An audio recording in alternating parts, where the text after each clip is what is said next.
Confessions of Saint Augustine, Book 5, Chapter 1. Accept the sacrifice of my confession from the ministry of my tongue, which you have formed and stirred up to confess unto your name. Heal you all my bones, and let them say, O Lord, who is like unto you? For he who confesses to you does not teach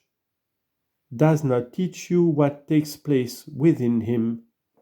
Seeing a closed heart closes not out your eye, nor can man's hard-heartedness thrust back your hand.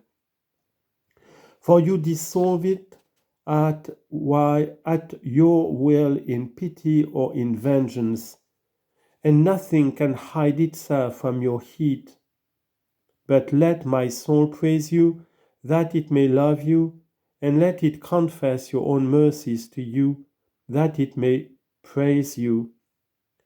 Your whole creation ceases not, nor is silent in your praises, neither the spirit of man with voice directed unto you, for creation animate or inanimate, by the voice of those who meditate thereon, that so our souls may, from their weariness, arise towards you, leaning on those things which you have created, and passing on to yourself, who made them wonderfully, and there is refreshment and true strength.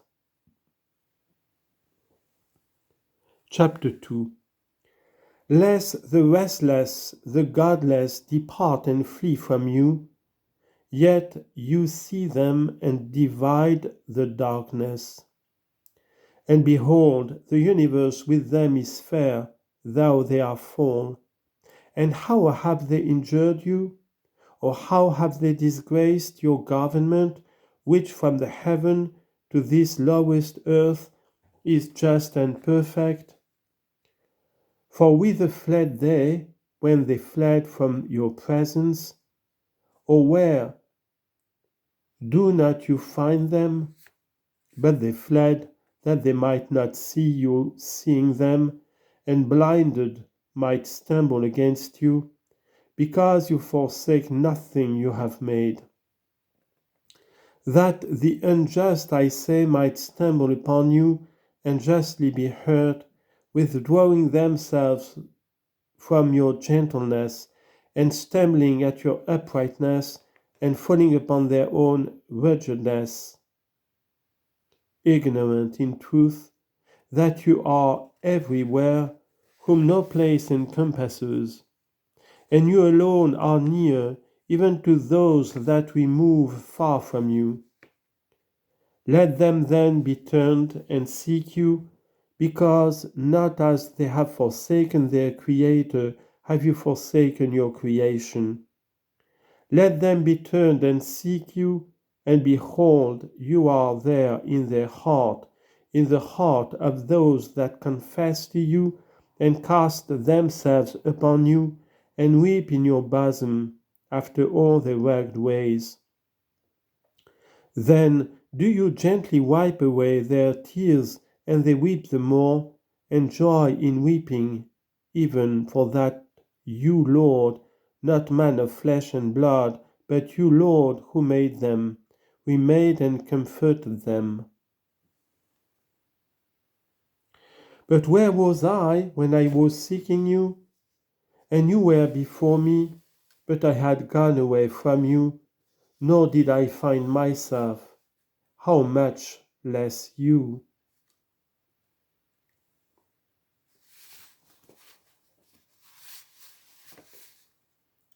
Chapter 3. I would lay open before my God that 29th year of mine age. There had then come to Carthage a certain bishop of the Manichees, Faustus by name, a great snare of the devil, and many were entangled by him through that lure of his smooth language, which though I did command, yet could I separate from the truth of the things which I was earnest to learn. Nor did I so much regard the service of oratory as the science which this Faustus so praised among them, set before me to feed upon. Fame had before bespoken him, most knowing in all valuable learning, and exquisitely skilled in the liberal sciences. And since I had read and well remembered much of the philosophers, I compared some things of theirs with those long fables of the Manichees, and found the former the more probable, even although they could only prevail so far as to make judgment for this lower world, the Lord of it they could by no means find out. For you are great, O Lord, and have respect unto the humble, but the proud you behold afar off. Nor do you draw near but to the contrite in heart, nor are found by the proud, no, not though by curious skill they could number the stars and the sand, and measure the starry heavens, and track the courses of the planets. For with their understanding and wit, which you bestowed on them, they search out these things, and much have they found out, and foretold many years before, eclipses of those luminaries, the sun and moon, and day and hour, and how many digits, nor did their calculation fail.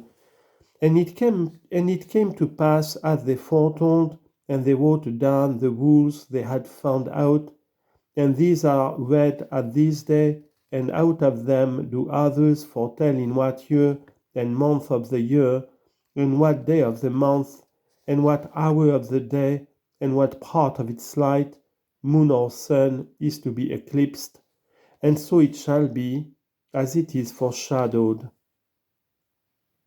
As it is foreshowed. At these things men that know not this art marvel, and are astonished, and they that know it exult and are puffed up, and by an ungodly pride departing from you, and failing of your light, they foresee a failure of the sun's light, which shall be so long before, but see not their own which is. For they search, and religiously whence they have the wit, wherewith they search out this. And finding that you made them, they gave not themselves up to you to persevere what you made, nor sacrifice to you what they have made themselves, nor slay their own soaring imaginations as falls of the air, nor their own diving curiosities, wherewith, like the fishes of the sea, they wander over the unknown path of the abyss, nor their own luxuriousness, as beasts of the field, that you, Lord, a consuming fire, may burn up those dead cares of theirs, and recreate themselves immortally.